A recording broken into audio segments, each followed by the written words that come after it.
I mean, I was sitting here like, man, did anybody make this team from the rookie camp? At least we know from the rookies that we drafted, guys that are obvious. But a tryout player has made the 90-man roster and will go to training camp and be tested in this deep competition. And where do you say it is? It is at cornerback. Yes, a cornerback has made it to camp and has impressed the Philadelphia Eagles. I'm going to go over this player and why it is so important to add just more bodies to this room and why he impressed the Eagles so much. Let's go over it. Because I've seen enough horror movies to know any weirdo wearing a mask is never friendly.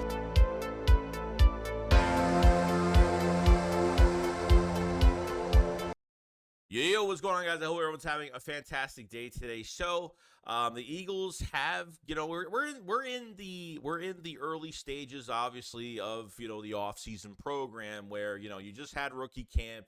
You want to see what you have in your undrafted free agents, your tryout players, obviously the rookies that you brought in, especially your draft picks, how they look coming into the whole situation here. So it's early. There's no full pads. They haven't hit yet. They haven't faced another team yet. So we're still in this early stage of what's going on. But it's nice to see that if they're adding more positions to training camp, adding more players for a specific position that we really need just to add more competition, I can't really complain about it. Now, it looks like, as of right now, that the Eagles signed West Liberty cornerback Shon Stevens, however you say his name. So 8 picks in back-to-back seasons in 2022 and 2023, which is absolutely amazing. So obviously I'm going to be a nerd here because I don't know anything about this player at all. So he only played for 2 years. 2 years at West Liberty and Ferris State, where he had 16 interceptions, All-American in 2022. Didn't have an invite to the scouting combine, so he went to Michigan State's Pro Day. 4.3 second 40-yard dash, 19 reps of 225-pound bench press. Now, he's only 5'8", so he's not a big corner, but he's, from what I've seen so far from him, I think a guy can move around inside, outside. I think he's going to get cross-trained like crazy because he's got a lot of speed. Not even just speed, but his coverage isn't that bad. He just consistently just hasn't played consistent college football and is taking time off. But he's very rangy, and his athleticism and his big play ability will take him pretty far if it works out. You know what I mean? I don't know if it's going to be with the Philadelphia Eagles, but I thought that was really interesting. This is a guy that's been through a lot of adversity. Tried to go through the transfer portal, where he tried to transfer to Penn State in 2019, Purdue in 2023. It just didn't happen. He just hasn't played much. I mean, he didn't play for 3 seasons because his mother was sick, which I totally understand that. So to take all that time off, still have love for football, take care of your family, still have love for football, and then still go into a camp like this, to a rookie camp and try to play your butt off and really show, the Eagles, apparently the Eagles had a lot of interest in him during the draft. He became undrafted. The Eagles picked him up ASAP to come to rookie camp. Okay. Now, apparently he is the cousin of Joey Porter Jr. of the Steelers.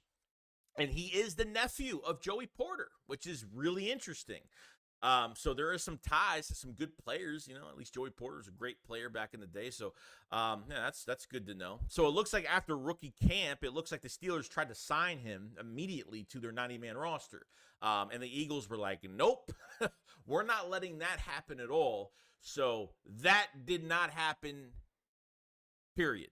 So Shon Stevens will be, will be going to the Eagles training camp and going to put out himself there and see what he could do. I have to respect this in a lot of ways. I want to see who made it, what tryout players, who made it, maybe somebody, maybe there's going to be more names. Maybe they just haven't released names that made this team yet, or at least made it to training camp at least, like John Ross, or maybe some of these, Jakeem Grant, or some of these returners, or some of these fast guys that the Eagles have been just bringing in a lot of speed at this point. Adding another body to corner, yeah, it's obvious. Like, the Eagles they got to figure this cornerback situation after this year. Yes, you drafted Cooper DeJean. That will be a weapon for the defense. That will be that hybrid player that's going to be that Malcolm Jenkins piece for years. So throwing him at one position, outside corner or whatever, is going to be a waste. DeJean just has more value all around. Quinyon Mitchell, we'll find out what happens at Bradbury and the question mark with him. Are they letting him go? Is Quinyon Mitchell going to start immediately? This is why you have this offseason program, so these guys are ready for the regular season. The terminology hits, and they know the playbook, and they get connected to Vic Fangio and what he wants these players to do. So I'm hoping that's a change. But, with obviously Slay, Bradbury, Quinyon Mitchell, Cooper DeJean, and Isaiah Rodgers, you have some starters here. Okay, you have starters in the building already. But obviously, Avonte Maddox signing very late, coming back after just being injury-prone. Zech McPherson's coming off of an ACL. You signed Tyler Hall at nickel that can play outside and safety, so he's more of a nickel rangy type guy that's been very consistent at the times he gets playing time. Not much playing time consistently every year, but Tyler Hall has shown that he could be a low, a high reward type player if he does pan out at a low cost. So the Eagles double dipped in the draft at DB, and that's fantastic. So adding another corner here, adding more youth to this program is going to be fantastic for the rest of this group. And yeah, after this year, you're going to have to figure out, who's going to be Slay's replacement. And yes, guys like Eli Ricks, guys like Keely Ringo, guys like that. It's awesome. You know what I mean? That have had some starting quality last year, shown some flash, but still need more time. Like, I'm not comfortable with Keely Ringo right now. I'm not comfortable with Eli Ricks, and these guys can't play the inside. They're more outside corners right now. So at least there has been some starting experience, and they get the realization that, I think Keely Ringo could have a big opportunity, in one more year. He could be, the number 2 corner for the Philadelphia Eagles. We'll see what happens. But, of course, when you're going into training camp, you're going to have a lot of players at every position competing. Okay, I'm not trying to hype this up or anything. This is just, I actually like this because you're getting a guy that has faced a lot of adversity, only 2 seasons of college, still worked his tail off in the offseason to get prepared to. He didn't get a combine invite, went to Michigan State's pro day, killed it, and didn't get drafted. And the Eagles picked him up and say, you know what, let's just see what he could do. So I have to respect the fact they go after players like this, and a guy that's not going to take his opportunity for granted. And this is the type of player that you want. Cornerback is one of the most important positions for the Eagles because we've been dying to get a youth movement going in Philadelphia. In the past few seasons, they have been, when opportunity comes, like the Eagles have been drafting and they've been picking up players that either have been undrafted free agents at corner or guys that have, the Eagles have moved up for guys like Keely Ringo and taken a chance on guys that can produce in this program and maybe become starters later on. So I think there's a lot of ceiling here for this whole entire room.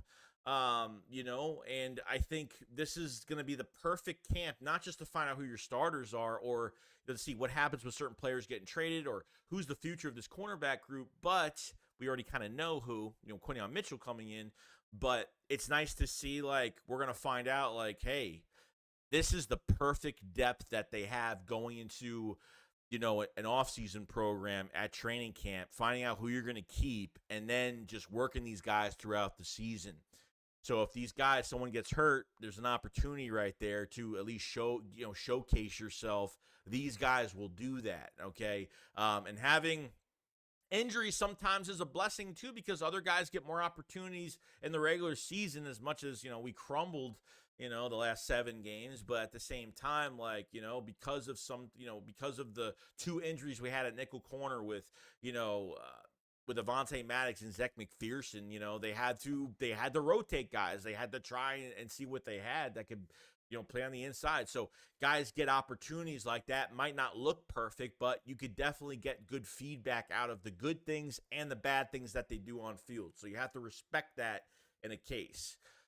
But that's really it. That's all I kind of want to talk about today. Nothing crazy. I'm trying to see if there's any other players within this Eagles roster as of right now that has made this team at this point. So I guess, we'll find out when the time comes, in the near future, if some of these receivers or other corners or some of these other tryout guys that came on invitations So I guess we'll figure it out. But if you guys enjoyed the video, please hit the like button. Definitely subscribe to the channel for Eagles news every single day. If you and let me know what you guys think about this player. If anyone knows this player, it would help me out a little bit more. And what do you think is coming out from this corner spot this year, or at least the depth? Like, who do you think is going to make some noise? You know, we're talking about behind DeJean and behind Quinyon Mitchell and behind Slay and Bradbury, obviously. You know, the depth with Ringo and Eli Ricks and Tyler Hall and some of these other guys that are on the roster. So I'd like to hear your feedback